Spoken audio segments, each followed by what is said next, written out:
தம்பி கொஞ்சம் பேசாதீங்கப்பா. அனைத்து ஊடக நண்பர்களுக்கும் பத்திரிகை நண்பர்களுக்கும் மாலை வணக்கம். நேற்றைய தினம் திரு ரகுபதி அவர்கள் தொலைக்காட்சிக்கு பேட்டி கொடுக்கின்ற பொழுது டிஜிபி நியமனத்தை பற்றி ஒரு கருத்தை சொல்லியிருக்கின்றார். நான் ஏற்கனவே தமிழகத்தில் நிரந்தர டிஜிபி நியமனம் செய்யப்படவில்லை, என்ன காரணம் என்று அரசை கேட்கின்ற விதமாக அந்த கருத்தை நான் குறிப்பிட்டிருந்தேன். ஒரு டிஜிபி நியமனம் செய்ய வேண்டும் என்றால் ஏற்கனவே இருக்கின்ற டிஜிபி ஓய்வு பெறுவதற்கு 3 மாதத்திற்கு முன்பாக மாநிலத்தில் இருக்கின்ற டிஜிபியினுடைய பட்டியலை தயாரிக்கப்பட்டு மத்திய பணியாளர் தேர்வு ஆணையத்துக்கு அனுப்பப்பட வேண்டும். இது நடைமுறை. பிறகு மத்திய தேர்வு ஆணையம் அதை ஆய்வு செய்து 3 பேர் கொண்ட பட்டியலை மாநில அரசுக்கு அனுப்பி அதில் ஒருவரை மாநில அரசு டிஜிபியாக நிரந்தர டிஜிபியாக நியமிக்கும். அதைத்தான் குறிப்பிட்டேன். இதே வழிமுறைகளைத்தான் திராவிட முன்னேற்ற கழக ஆட்சியிலும் அதிமுக ஆட்சியிலும் கடைபிடித்தது. ஜே.கே. திரிபாதி அவர்கள் அவரும் மத்திய தேர்வு ஆணையத்திற்கு அப்பொழுது அனைத்து இந்திய அண்ணா திராவிட முன்னேற்ற கழக அரசு தகுதியான டிஜிபி பட்டியலை அனுப்பப்பட்டு அதில் 3 பேர் கொண்ட பட்டியலை அவர்கள் ஆய்வு செய்து அந்த பட்டியலை மாநில அரசுக்கு அனுப்பப்பட்டு அதில் ஒருவர் தேர்ந்தெடுக்கப்பட்டார். அவர்தான் மூத்த டிஜிபியாக இருந்தவர் திரு ஜே.கே. திரிபாதி அவர்கள் 2019. அதற்கு பிறகு அவர் ஓய்வு பெறுகின்ற பிறகு இதே நடைமுறையைத்தான் திராவிட முன்னேற்ற கழக அரசு கடைபிடித்தது. திரு ஜெயலலிதா பாபு அவர்கள் டிஜிபியாக நியமிக்கப்பட்டதும் இதே முறைதான். அதுக்கு அடுத்ததாக திராவிட முன்னேற்ற கழக ஆட்சியில் திரு சங்கர் ஜிவால் அவர்கள் டிஜிபியாக நியமிக்கப்பட்டதும் இந்த வழிமுறையை பின்பற்றி தான் நியமித்தார்கள். ஏன் இப்பொழுது இந்த அரசுக்கு தடுமாற்றம்? திராவிட முன்னேற்ற கழக அரசு, திரு ஸ்டாலின் அரசு தமிழகத்தில் தற்போது பணியாற்றக்கூடிய டிஜிபி அவர்களுடைய பட்டியலை தயாரித்து மாநில அரசுக்கு மத்திய தேர்வு ஆணைய பணியாளர் தேர்வு ஆணையத்துக்கு அனுப்பப்பட்டது. அதில் நீங்கள் பார்த்தீங்கன்னா ஒரு குழு அமைக்கப்படுறாங்க. மத்திய பணியாளர் தேர்வு ஆணையம் அதில் அதிகாரிகள் இருக்கிறாங்க. மாநிலத்தில் தலைமைச் செயலாளர்கள், மாநிலத்தில் உள்துறை செயலாளர்கள், இவர்கள் குழுவாக இருந்து மாநில அரசு அனுப்பப்பட்ட அந்த பட்டியலில் இடம்பெற்றிருக்கிற டிஜிபிகள் 3 பேரை தேர்வு செஞ்சு மாநில அரசுக்கு அனுப்புகிறது. இது நடைமுறை. அதில் ஒருவரை தேர்ந்தெடுக்க வேண்டும். இதுதான் நடைமுறை. அதோட பொறுப்பு டிஜிபி ஒருவர் நியமித்தாங்க. பொறுப்பு டிஜிபி ஒருத்தரை நியமித்த உடனே ஒருவர் உயர்நீதிமன்றத்துக்கு போகிறார். இது முற்றிலும் தவறு என்று. பிறகு மாநில அரசு உயர்நீதிமன்றத்துக்கு போனோன்னா மாநில அரசு ஒரு பட்டியலை தயார் பண்ணி மத்திய தேர்வு ஆணையத்துக்கு அனுப்பிச்சுது. மத்திய தேர்வு ஆணையம் அந்த குழு, நான் சொன்னேன், மத்திய தேர்வு ஆணையத்தில் இருக்கின்ற அதிகாரிகள், மாநிலத்துக்கு தலைமைச் செயலாளர்கள், செயலாளர், மாநில உள்துறை செயலாளர்களெல்லாம் கலந்து ஆய்வு செய்து அவர் 3 பேரை தேர்வு செஞ்சு தமிழகத்துக்கு அனுப்பப்பட்ட கூட இதுவரை நிரந்தர டிஜிபி நியமிக்கப்படவில்லை. இந்த அனுப்பப்பட்ட பிறகு ஒருவர் உச்சநீதிமன்றத்தை நாடுகிறார். மத்திய தேர்வு ஆணையம் பணியாளர் தேர்வு ஆணையம் அனுப்பப்பட்ட பிறகும் இந்த டிஜிபி நியமனத்தில் இன்னும் காலதாமம் செய்கின்றது. விரைந்து முடிவெடுக்க வேண்டும் என்று உச்சநீதிமன்றத்தை நாடினா உச்சநீதிமன்றம் 3 வார காலம் அவகாசம் கொடுத்துருக்குது. இதுதான் நிலைமை. இன்றைக்கு சட்டத்துறை அமைச்சர் திரு ரகுபதி சொல்கிறார், இன்றைக்கு எடப்பாடி பழனிசாமி அருகதை இல்லைங்கிறார். எனக்கு அருகதை இருக்குது, உங்களுக்கு அருகதை இருக்குதா என்று தெரியல. ஏன்னா இது மாநில அரசு அனுப்பப்பட்ட பட்டியல் தான், இது மத்திய அரசு அனுப்பப்பட்ட பட்டியல் அல்ல. மாநில அரசு தான் தகுதியான டிஜிபிகள் பணியாற்றக்கூடிய டிஜிபிகளை தேர்வு செஞ்சு மத்திய தேர்வாணைய அனுப்பப்பட்டிருக்குது. மத்திய பணியாளர் தேர்வாணையத்துக்கு அனுப்பப்பட்டு அங்கே அந்த குழு நான் சொன்ன இவர்களெல்லாம் இடம்பெற்ற குழு தான் இங்கே அமைச்சிருக்குது. இப்போ என்னன்னா இந்த 3 பேரும் இவர்களுக்கு சாதகமாக இருக்க மாட்டார்கள் என்ற கருதி தான், கைப்பாவையாக இந்த அரசுக்கு செயல்பட மாட்டார்கள் என்ற கருதி தான் இது வரைக்கும் டிஜிபி நிரந்தர டிஜிபி நியமிக்கப்படவில்லை. இதுதான் உண்மை. ஒரு சட்டத்துறை மந்திரி தவறா இப்படி பேட்டி கொடுப்பது வெட்கக்கேடான விஷயம். இப்படிப்பட்ட மந்திரியில் இருந்து அந்த நாடு எப்படி உருப்படியாகும்? உண்மை செய்தி மக்களுக்கு சொல்ல வேணும். ஏன்னா நாட்டு மக்களுக்கு ஒன்றும் தெரியாதுன்னு நினச்சிட்டு இருக்காரு சட்டத்துறை மந்திரி. இதெல்லாம் சட்டத்தின் அடிப்படையில் தான் செயல்படுது. அதே போல் இன்றைய தினம் முதலமைச்சர் ஒரு கருத்து சொல்லியிருக்காரு. டெல்டா மாவட்டத்தில் குறுவை சாகுபடி, இந்த சாகுபடி செய்த விவசாயிகள்லாம் தங்களுடைய உற்பத்தி செய்யப்பட்ட அந்த நெல் மூட்டைகளை நேரடி கொள்முதல் நிலையத்திற்கு கொண்டு வந்து விற்பனை செய்கின்ற சூழல் இருக்கின்ற அந்த நேரத்தில் இந்த அரசு மெத்தனமாக நடந்து கொண்ட காரணத்தினால், அலட்சியமாக நடந்து கொண்ட காரணத்தினால தான் இந்த விவசாயிகள் துன்பத்திற்கு காரணம். இதை உங்களுக்கு எல்லாம் கொடுக்குறேன். 17/10/2025 சட்டமன்றத்தில் பேசின பேச்சு கருத்து ஆதாரத்தோடு சொல்கிறேன். அதை கூட தம்பி இதெல்லாம் நீங்கள் பாருங்கள், இதை எல்லாத்துக்கும் ஆளுக்கு ஒன்றா கொடுங்க. 7 இருக்குது. நான் அன்றைய தினமே சட்டமன்றத்தில் சொன்னேன். இன்றைக்கு ஏற்கனவே விவசாயிகளுக்கு அரசாங்கத்துக்கு, ஏன்னா ஒரு திறமையான அரசாங்கமாக தெரியும், இதுதான் பொம்மை முதலமைச்சர் ஆளுகிறாங்களே தமிழ்நாட்டை. இன்றைக்கு 6 லட்சம் ஏக்கர் டெல்டா மாவட்டத்திலே குறுவை சாகுபடி பயிர் செஞ்சிருக்கிறாங்க. அந்த 6 லட்சம் சாகுபடி செய்யப்பட்ட அந்த நிலத்தில் குறுவை சாகுபடி விளைச்சல் எவ்வளோ இருக்குது என்று அதிகாரிகளுக்கு தெரியும்.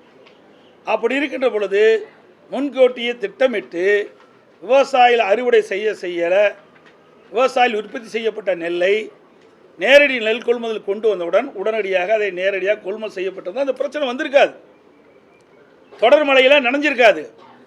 ஆனால் இந்த அரசு முறையாக விவசாயிகள் கொண்டு வந்த நெல்லை கொள்முதல் செய்யலை. அதனால தான் விவசாயி பாதிக்கப்பட்டாங்க. முழுக்க இந்த விடியா திமுக அரசுடைய அலட்சியத்தால் தான் இன்றைக்கு விவசாயிகள் பாதிக்கப்பட்டிருக்காங்க. இந்த பாதிப்புக்கு உள்ளாயிருக்க மாட்டாங்க, யாரையும் கெஞ்ச வேண்டிய அவசியம் கிடையாது. நான் ஏற்கனவே சட்டமன்றத்தில் தெளிவாக பேசியிருக்கிறேன். அதுக்கு பிறகாவது இவர் நடவடிக்கை எடுத்திருந்தாலும் அதுவும் எடுக்கலை. இன்றைக்கு 15 நான் நேரடியாக விவசாயிகளை போய் அந்த விவசாயிகளை சந்தித்து அவளுக்கு என்ன பிரச்சனை என்று அவள் நேரடியாக விசாரிக்கின்ற பொழுது அவள் விவசாயிகள் சொன்னாங்க, உங்களுடைய பத்திரிகையாளர் ஊடக நபர்கள் அத்தனை என்னோடய வந்தாங்க, எல்லா பத்திரிகையிலும் ஊடகமும் எல்லாம் என்னோடு தான் வந்தாங்க, எல்லாம் செய்தியெல்லாம் சேகரித்தாங்க. அப்படி விவசாயிகள் சொன்னாங்க, 15 நாட்களாக நான் நேரடி நெல் கொள்முதல் நிலையத்தில் கொள்முதல் செய்யலை.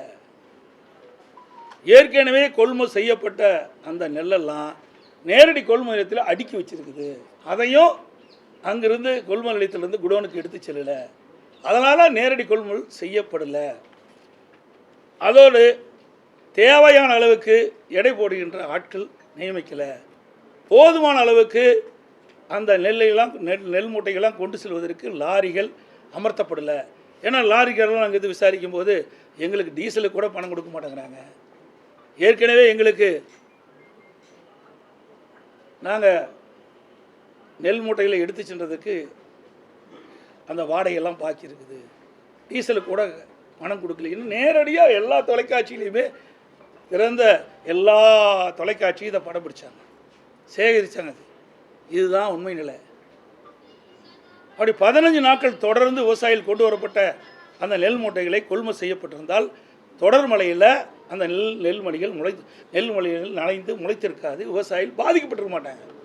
இந்த பாதிப்புக்குள்ளானது இந்த அரசாங்கம் கவனக்குறைவு, அலட்சியம். அதனால் விவசாயிகள் இன்றைக்கு கடுமையாக பாதிக்கப்பட்டுட்டாங்க.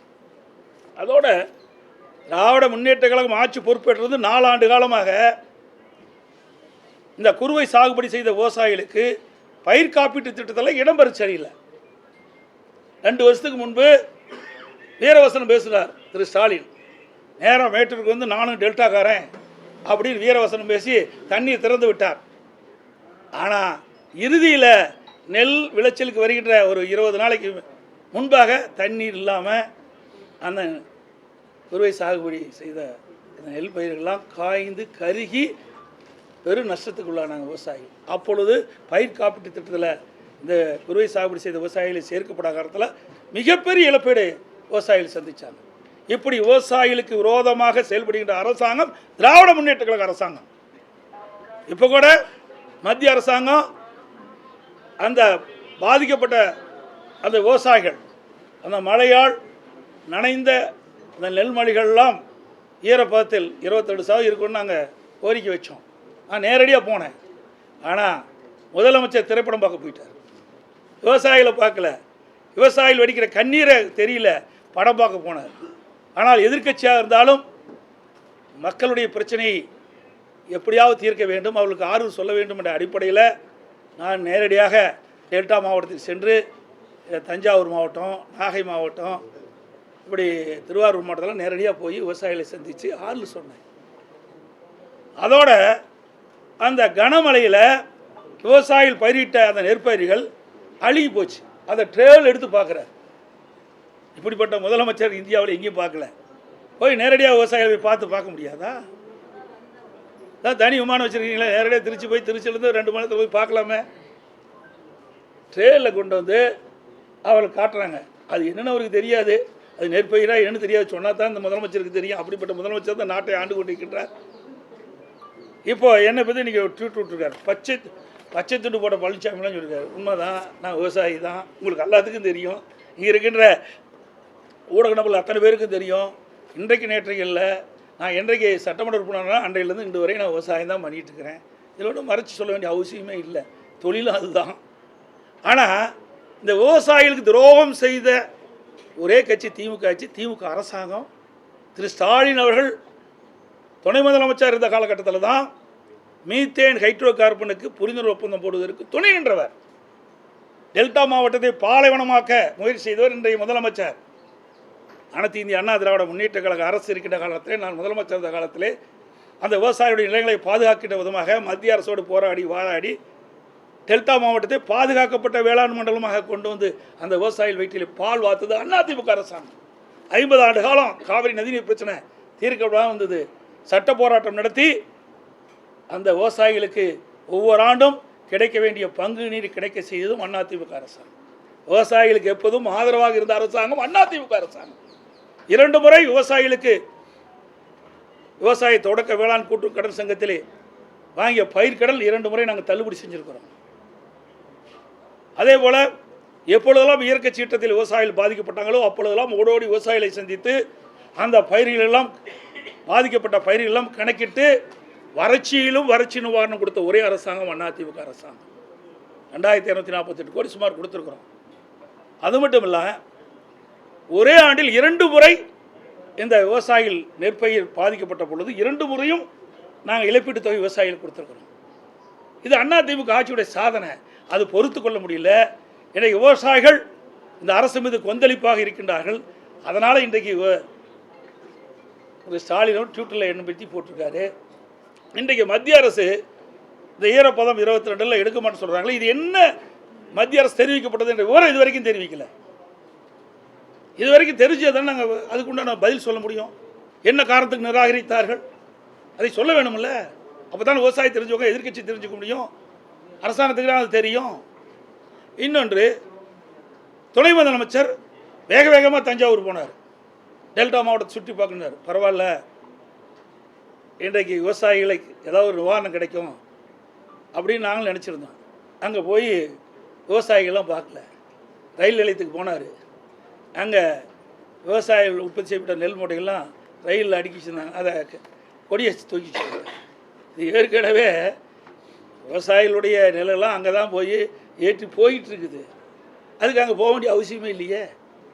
துணை முதலமைச்சர் டெல்டா மாவட்டத்துக்கு போகிறீங்க, விவசாயி பாதிக்கப்பட்டாங்க, விவசாயிகளுக்கு போய் நேரடியாக பாதித்து என்னென்ன விதத்தில் பாய்ச்சிருக்கீங்க, என்னென்ன விதத்தில் உங்களுக்கு உதவி செய்யணும் ஒரு ஆர்வம் சொல்லியிருந்தால் பரவாயில்ல. அப்படி விவசாயிகளுக்கு விரோதமாக செயல்பட்ட அரசாங்கம் அதிமுக அரசாங்கம் என்பதை நேரத்தில் தெரிவிக்கிறேன். எங்களை பொறுத்த வரைக்கும் விவசாயிகளுக்கு எப்பொழுதும் நன்மை செய்யக்கூடிய அரசாக தான் இருந்தது. விவசாயிகள் எப்பொழுதெல்லாம் பாதிக்கப்படுகிறார்களோ அப்பொழுதெல்லாம் அந்த பாதிப்பிலிருந்து மீட்டெடுப்பதற்குண்டான நடவடிக்கை எடுத்த அரசாங்கம் அதிமுக அரசாங்கம். சார், இந்த மத்திய வேளாண் சட்டங்களை ஆதரித்து தான் அந்த விவசாயிகளுக்கு எதிரான நிலையை உருவாக்கி தமிழகத்தின் உரிமைகளையும் சுயமரியாதையும் பாதிக்க செய்து விட்டார்கள் அப்படின்னு முதலமைச்சருக்கு வேளாண் சட்டம் என்னென்ன தெரியுமா? சொல்லுங்க பார்க்கலாம். 3 வேளாண்மை சட்டம் என்னென்னு சொல்லுங்கள்.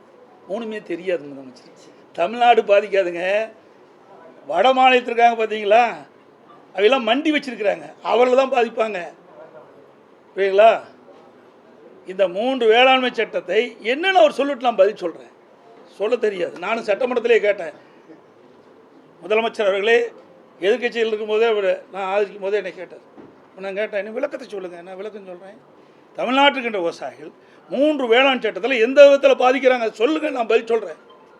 ஒன்றுங்க, இது வட மாநிலத்துக்குன்ற அங்கே இருக்கின்ற அந்த மண்டியெலாம் வச்சுருக்கிறாங்க, அங்கே சில பாதிப்பு உண்டாகுது. அதனால் அங்கே இருக்கிறவர்கள் போராடுறாங்க. பண்ணை திட்டம் ஒன்று கொண்டாந்தேன், அருமையான திட்டம். அதை அதிமுக அரசு இருக்கின்ற பொழுது கொண்டு வந்து நிறைவேற்றிடும். அதாவது விவசாயிகள் உற்பத்தி செய்கிறாங்க, காய்கறிகளை உற்பத்தி செய்கிறாங்க. இன்றைக்கி நம்முடைய மேச்சேரி பகுதி, நம்முடைய ஓமலூர் பகுதியெல்லாம் தக்காளி அதிகமாக விளைக்கிறாங்க. பார்த்திங்கன்னா ஒரு காலகட்டத்தில் விலையே இல்லாமல் விலை வீழ்ச்சி ஆகிடுது. 5 ரூபா 10 ரூபாய்க்கு வந்துடுது. பொறிக்கிற கூலி கூட அதை இந்த தக்காளி செடியிலிருந்து பறிக்கிற கூலி கூட நமக்கு கிடைக்காது. ஆக அப்படிப்பட்ட நிலையில் விவசாயிகள் விலை வீழ்ச்சியிலிருந்து மீட்டெடுக்க வேண்டுவதற்காக அது ஒரு திட்டத்தை நான் கொண்டாந்தேன். விவசாயிகளுக்கும் அந்த வியாபாரிகளுக்கும் ஒரு இடையில் ஒரு ஒப்பந்தம் போட்டு அந்த ஒப்பந்தத்தின்படி அவர்கள் அந்த விவசாயிகளுக்கு அந்த ஒரு ரேட் இன்றைக்கி வந்தீங்கன்னா ஒரு 3 மாதம் இன்றைக்கி தக்காளி பயிரிடுறீங்க, அப்போ வந்து அவர் வியாபாரி வந்து வேளாண்மைத்துறை கமர்ஷியல் டிபார்ட்மெண்ட் இருக்குது, அதில் பதிவு செஞ்சு அந்த விவசாயிகள் வந்து அந்த வியாபாரிகள் வந்து விவசாயிகள் நாடி அவர்களும் பதிவு செய்வாங்க. அங்கே வேளாண்மை துறைகள் அதுக்கு மீடியேட்டர் இருப்பாங்க. பதிவு செஞ்ச பிறகு அப்போது 3 மாதம் கழித்து தக்காளி வருகின்ற பொழுது ஒரு குறிப்பிட்ட ஒரு தக்காளி 1 கிலோ 40 ரூபாய்னா அந்த தக்காளி 40 ரூபாய்னு விலை வச்சு ஏக்கர்னு போட்டிருப்பாங்க, ஒப்பந்தம் போட்டிருப்பாங்க. தக்காளி 20 ரூபாய்க்கு விற்றா 40 ரூபா கொடுப்பாங்க. அப்போது விவசாயிகளுக்கு ஒரு நிரந்தரமான விலை கிடைக்கும். அப்போது 40 ரூபாய்க்கு மேலே கிட்டத்தட்ட 60 ரூபா வந்துன்னு வச்சுக்கோங்க. 60 ரூபாய்க்கு மேலே போனால் ஒரு குறிப்பிட்ட லாபத்தொகை விவசாயி கொடுக்க வேணும். இதில் என்ன தவறு இருக்குது? அதை வந்து ரத்து பண்ணிட்டார் இந்த விவசாயியை காக்கக்கூடிய முதலமைச்சர். சட்டமன்றத்தில் நான் கொண்டாந்து நிறைவேற்றணுங்க பண்ணை ஒப்பந்த திட்டம் நான் நினைக்கிறேன்.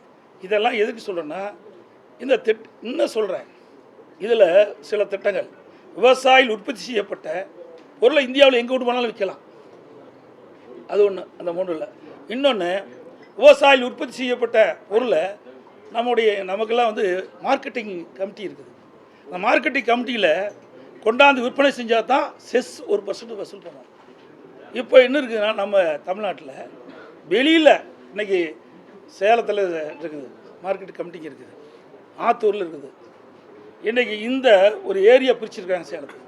அதில் அந்த ஏரியாவுக்கு சம்மந்தப்பட்ட ஏரியாவில் போய் வியாபாரிகள் அங்கே போய் அந்த பொருளை வாங்கினாலும் விவசாயிகள் உற்பத்தி செய்த பொருள் வாங்கினாலும் 1% செஸ் கட்ட வேணும். ஆனால் மத்திய அரசு இப்போ கொண்டு வந்த சட்டத்தில் அதை வாங்கக்கூடாது. அங்கே மண்டிக்கு அதாவது அங்கே மார்க்கெட்டிங் கமிட்டி கொண்டு வந்து அங்கே விற்பனை செஞ்சால் தான் 1% செஸ் வாங்கணும். வெளியில் அதுக்கு சம்மந்தப்பட்ட ஏரியாக்குள்ளே எங்கே போய் வியாபாரிகள் விவசாயத்தை வாங்கினாலும் அந்த 1% வாங்கக்கூடாது. இதில் எந்த விவசாயி பேச இல்லை, இதில் நீங்கள் ஆதரவு தெரிவித்ததுனால வேளாண் சட்டத்துக்கு விவசாயிகள் பிரச்சனையை மத்திய அரசு கேட்க சொல்லி நீங்கள் சொல்லுவீங்களா? நான் சொல்கிறத கேளுங்க. இப்போ விவசாயி, நான் தமிழ்நாட்டு விவசாயி, நான் எங்கே ஆட்சி செய்கிறாங்க தமிழ்நாடு, இங்கே பாதிக்கிறது தான் நான் பார்க்கணும். இங்கே தான் ஓட்டு போட்டு எனக்கு தேர்ந்தெடுக்கிறாங்க. ஒவ்வொரு மாநிலத்திலும் ஒரு பிரச்சனை இருக்குது. இந்த மாநிலத்தில் விவசாயிகள் பாதிக்கிறது. இன்றைக்கி கரும்பு இருக்குது, எப்படி இன்றைக்கி கரும்பு போட்டு தானே எடுக்கிறீங்க, ஒப்பந்தம் போட்டு தானே எடுக்கிறாங்க. இன்றைக்கி விவசாயிகள் வந்து அந்த கரண் நடும்போதே நடவு செஞ்சுடுவாங்க. இத்தனை மாதம் கழித்து அந்த கரும்பை வெட்டி எடுத்துகிட்டு போகிறாங்க, ஒப்பந்தம். அது மாதிரி தாங்க. ஆக தமிழ்நாட்டில் எந்த அளவுக்கு எதை கொண்டு வந்தாலும் சரியாக இருக்குது, எதை கொண்டு வந்தாலும் விவசாயிக்கு நன்மை கிடைக்கும், அதை பார்க்க வேணும். இந்த முதலமைச்சர் ஒன்றும் தெரியாது, தெரிஞ்சால் தானே தெரியும். ஏன்னா தலைவாசலில் நமக்கு நாம திட்டம் கொண்டு வந்தாங்க. கரும்பு தோட்டத்தில் எல்லாம் பார்த்தீங்க, நீங்கள் வெளியிட மாட்டீங்க, இதை கட் பண்ணிடுவீங்கன்னு நினைக்கிறேன். காங்கிரீட் ரோடு போட்டு அந்த ரோட்டில் போய் பார்த்த முதலமைச்சர் தானே அந்த முதலமைச்சர். சொல்ல பார்க்கல. விவசாயத்தை பற்றி அக்கி வேறு ஆணி வேறு எனக்கு தெரியுங்க. நான் கிட்டத்தட்ட 50 ஆண்டு காலம் விவசாய பணியில் ஈடுபட்டுக்கிறேன். சொல்லுங்களா, எல்லாமே அணு நீதியாகவே எனக்கு தெரியும். அதனால் விவசாயிகளை எப்பொழுதுமே அதிமுக ஆட்சியில் பாதிக்கப்பட்டதே கிடையாது. புரிஞ்சுக்கிங்க. அது அம்மா காலத்திலும் சரி அதிமுக ஆட்சியில்காரது. இதுக்கு பின்னாடி நாங்கள் நல்லா பாருங்கள் எந்தெந்த இடத்துல பாய்ச்சி சொல்லு நாங்கள் விளக்கம் கொடுக்குறோம். இப்போ கூட 22% ஏற்படுங்க. நீங்கள் கேட்டு வாங்கணுங்க. எதிர்கட்சி தான் போய் போராடிக்கிட்டு இருக்குது. இப்போ கூட அதை கூட நிராகரிக்கப்பட்ட காரணத்தை கூட இன்னது வரைக்கும் சொல்லவே மாட்டேங்கிறாங்க. என்ன காரணத்துக்கு நிராகரிக்கப்பட்டதுன்னு வெளியில் வரணும்ல. இதுக்கு முழுக்க முழுக்க காரணம் இந்த அரசாங்கம் தான். உரிய முறையில் விவசாயிகள் உற்பத்தி செய்யப்பட்ட நிலை உடனுக்குடன் கொள்முதல் செய்யப்பட்டிருந்தால் இந்த பிரச்சனையை வந்திருக்காரு. சார் அதான் அன்னைக்கு அங்கேயே சொல்லிட்டு தான் வந்தேன். நாங்கள் எப்பொழுதுமே அது யார் ஆட்சியில் இருந்தாலும் இல்லாவிட்டாலும் அதிமுக கொண்டு ஒரு நல்லா புரிஞ்சுங்க. இவங்க மாதிரி ஜால்ரா போட கட்சி அதிமுக கட்சியில் அதிமுக அரசாங்கம் இல்லை. இதே காவிரி நதிநீர் பிரச்சனை வந்ததுங்க. நான் அடிக்கடி தொலைக்காட்சியில் சொல்லியிருக்கிறேன், பத்திரிகையாளர்கிட்ட சொல்லியிருக்கிறேன். உச்சநீதிமன்றம் ஒரு தீர்ப்பை கொடுத்துட்டது. அந்த தீர்ப்பை நடைமுறைப்படுத்த காலதாமம் செய்யப்பட்டது. அப்போ நாங்கள் பாரதிய ஜனதாவோட அதிமுக கூட்டணி இருந்தது. 22 நாட்கள் நாடாளுமன்றம் ஒத்தி வைக்கப்பட்டது. நல்லா புரிஞ்சுங்க. நீண்டகால பிரச்சனை அது அந்த உச்சநீதிமன்றத்தின் மூலமாக நமக்கு ஒரு தீர்வு காண்கின்ற ஒரு சூழ்நிலை ஏற்படுகின்ற பொழுது அதை முறைப்படுத்த காலதாமம் செய்த காரணத்தில் 22 நாட்கள் நாடாளுமன்றத்தை முடக்கணுங்க. ஒரு நாள் உங்களால் நாடாளுமன்றத்தை முடக்க முடிஞ்சுதா? நீட் பிரச்சனை பேசுனீங்க, போய் நாடாளுமன்றத்தில் பேச முடிஞ்சுதா? பேசுனா நீங்கள் செய்த ஊழல்லாம் வெளியில் வந்துடும். பயம், அச்சம். நாடாளுமன்ற உறுப்பினர் தலைவர் இருக்கீங்களா? எப்பொழுது பார்த்தாலும் நாடாளுமன்றத்தில் 100% வெற்றி பெற்று வேண்டும் மாறுதிட்டுனா பத்தாது. ஓட்டு போட்ட மக்களுக்கு நன்மை செய்யணும். 39 நாடாளுமன்றம் இருந்து என்ன பிரயோஜனம்? அந்த 39 நாடாளுமன்ற மக்கள் பாதிக்கப்படுகின்ற பொழுது, விவசாயிகள் பாதிக்கப்படுகின்ற பொழுது, அந்த விவசாயிகள் பாதிப்பிலிருந்து மீட்டெடுப்பதற்கு மத்திய அரசு போராடி வாதாடி பெறுவதற்கு தான் நீங்கள் உங்களை எலெக்ட் பண்ணியிருக்கிறாங்க. ஆனால் அதை மறந்து இன்றைக்கி பேசிகிட்டு இருக்கிறீங்க. நீங்கள் செய்ய வேண்டியதை நாங்கள் செய்ய வேண்டிய சூழ்நிலைக்கு தள்ளப்பட்டிருக்கிறோம். நாங்கள் அதுக்கெல்லாம் கவலைப்படல. ஏன்னா மக்களுக்காக இருக்கின்ற கட்சி அதிமுக கட்சி. அதிமுக அரசு செயல்படுது என்பதை இந்த நேரத்தில் தெரிஞ்சுக்கிறேன். அரசியல் இன்னைக்கு கூட ஓபிஎஸ் அவர்கள் அதிமுக ஒன்றிணை அப்படின்னு சொல்லியிருக்காரு. இது குறித்து தினகரனும் அண்ணாமலையும் பேசி வருவது ஒரு நல்ல விஷயம் தான் சொல்றாங்க. நான் ஏற்கனவே சொல்லிட்டேன், அரைச்சப்பாவையே அரைக்கிறீங்க. இதெல்லாம் காலம் கடந்து முடிந்து விட்டது. சார், எஸ்ஐஆர்ல வெளி மாநில வாக்காளர்களை இதுல பதிவு பண்ணி ஒரு முறைகேடு நடத்த போறதா குற்றச்சாட்டு வச்சிருந்தாங்க. இன்னைக்கு தலைமை தேர்தல் அதிகாரி 869 பேர் தான் வெளிமாநில வாக்காளர்களை பதிவு செய்திருக்காங்க. குறிப்பா 50% முடிஞ்சிருச்சுன்னு இப்போ ஒரு விளக்கம் சொல்லியிருக்காங்க. சரி, இந்த இங்கே யார் இந்த தமிழகத்தை ஆளுகின்ற கட்சி யார் ஆட்சி செய்கிறார்? குற்றச்சாட்டு யார் குற்றச்சாட்டு சொல்றாரு? என்னங்க வேடிக்கையா இருக்குது. நாங்கள் சொல்லணும் பரவாயில்ல. எஸ்ஐஆர் பணி நடக்கக்கூடாது. எஸ்ஐஆர் பணி நடைபெற்றால் இறந்தவர் வாக்குகள் வாக்காளர் பட்டியலிருந்து எடுக்கப்பட்டு விடுவார்கள். வீடு மாறி வேறு இடத்துக்கு போனவங்க குடிபெயர்ந்தவங்க அதை நீக்கிடுவாங்க. இன்றைக்கி ஒவ்வொரு தொகுதியிலையும் பார்த்தீங்கன்னா 20,000 40,000 வாக்குகள் நீக்கப்பட வேண்டிய வாக்காளர் பட்டியல் நீக்கப்பட வேண்டிய சூழல் இருக்குது. இதையெல்லாம் இருந்தால் தான் இந்த வாக்காளர்களை பயன்படுத்தி இறந்தவர்களெல்லாம் தேர்தல் நேரத்தில் உயிர் பெற்று ஓட்டு போடக்கூடிய சூழ்நிலை இருக்கோ. அது திமுக கை வந்த கலை. அதனால தான் துடிக்கிறாங்க. எஸ்ஐஆர் வரக்கூடாது, எஸ்ஐஆர் வரக்கூடாதுங்கிறாங்க. எஸ்ஐஆரில் என்ன பிரச்சனை இருக்குது? நீங்கள் தான் ஆளுங்கட்சி. நீங்கள் போட்ட மாவட்ட ஆட்சித்தலைவர் தான் இப்போ ஆட்சி பண்ணிட்டுருக்காங்க. அவர்கள் தான் இந்த பொறுப்பெடுத்து செயல்படுத்தி கொண்டிருக்கிறாங்க. இங்கே இருக்கின்ற அரசு அலுவலர்கள் தான் எனக்கு பிஎல்ஓவாக நியமிக்கப்பட்டிருக்குது. இத்தனையும் சொல்லிட்டு திமுககாரன் தான் வீடு வீடாக நின்றுக்கிட்டு கவனிச்சிட்டு இருக்கிறா. நாங்கள் தாங்க அதை சொல்ல வேணும். இந்த திமுக அரசாங்கம் வேணுமென்றே திட்டமிட்டு இன்றைக்கு இந்த அதிகாரிகளை பயன்படுத்தி பிஎல்ஓவை பயன்படுத்தி கட்டுக்கட்டாக அந்த படிவத்தை கொடுத்துட்ருக்குறாங்க. நாங்கள் டெல்லியில் புகார் செஞ்சு நாளை மேலே வர இருக்கிறான்னு கருதுகிறேன். அவர்கள் இதெல்லாம் பார்க்குறேன்னு சொல்லியிருக்கிறாங்க, வருவாங்கன்னு நினைக்கிறேன். அது மட்டும் இல்லை, இன்றைக்கு அப்பார்ட்மெண்ட் வீடு இருக்குது. அந்த அப்பார்ட்மெண்ட் வீடில் இவர்களே அந்த பிஎல்ஓட்டை வாங்கி இவர்களே கையெழுத்து போட்டு கொடுத்துறாங்க. இப்படி முறைகேடு நடந்துகிட்டு இருக்குது. இதையெல்லாம் களைய வேண்டும். நேர்மையான முறையில் உண்மையான வாக்காளர் பட்டியல் இடம்பெற வேண்டும். உண்மையான வாக்காளர் தான் தேர்தல் நேரத்தில் வாக்களிக்க வேண்டும் என்பது எங்களுடைய நிலைப்பாடு. அமைச்சர் நாசர் ஒரு குற்றச்சாட்டு வச்சிருக்காரு. ஒரு நிகழ்ச்சியில பேசும்பொழுது அதிமுகவினர் துரோகத்தின் உச்சகட்டம் அப்படின்னு ஒரு பதிவு சொல்லியிருக்காரு. பாவம், என்ன பண்ணுறது? கல்லெடுத்து அடிக்கிற மந்திரியெல்லாம் மந்திரியாக வச்சுட்டு அப்படித்தான் பேசுகிறோம். கல் எடுத்துக்கிற மந்திரிலாம் மக்கள் மீது கல் எடுத்து எரிகிற மந்திரி எப்படிப்பட்ட மந்திரி? அவர் பேச்செல்லாம் ஏங்க கேட்பானே. அப்படிப்பட்ட மந்திரி தான் தமிழ்நாட்டில் மந்திரியாக இருந்து நாட்டையே குட்டிச்சோறாக்கிட்டு இருக்காங்க. அனைத்து ஊடகங்களுக்கு பத்திரிகைகளுக்கு நன்றி, வணக்கம்.